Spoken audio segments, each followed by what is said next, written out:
It is evident that Mr. Odinga's peaceful demonstration, in quotes, were neither peaceful nor were they demonstrations. Instead, they degenerated into looting sprees, orgies of mindless distraction, running battles with law enforcement officers, and intimidation and terrorism of other Kenyans to stop them from carrying on with their work and life.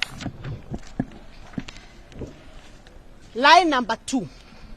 The principal reasons offered by Mr. Odinga for organizing and implementing anarchy on such a tremendous scale are the cost of living and the 2022 election, which claims was stolen.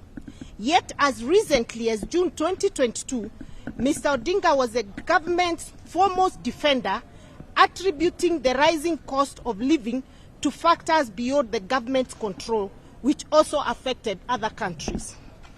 As regards the election, Mr. Odinga did not invest half as much effort and seriousness into his campaign as he did in defending the Jubilee government, or as he has done in organizing and supervising large-scale economic sabotage throughout the country.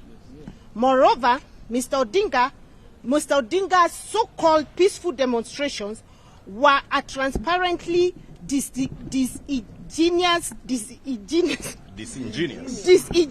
campaign of large-scale urban banditry and nothing else. Yes. No petition was delivered to any government office as promised. There was no march or delegation to State House as promised, not unless Mr. Odinga lost his bearing and searched for State House or Harambee House in Nairobi's Mathare and sections of Eastlands. These orgies of mindless chaos were conducted on the basis of a blatant lie. Hypocrisy. It is obvious that Mr. Odinga's actions have nothing to do with the reasons he has given, and everything to do with his well-known post-election routine, whereby he uses the threat of post-election sabotage and mass action to extort power-sharing arrangements with the government of the day. It is also a continuation of Mr. Odinga's propensity for violent attempts at capturing power, which began in 1982. It is a demonstration of Mr. Odinga's contempt for democracy and the rule of law, constitutionalism, as well as peace. Times are indeed hard, and Kenyans are trying their best to get going. Anyone making life so much more unbearable through selfishly motivated political violence is unlikely to be viewed with much understanding.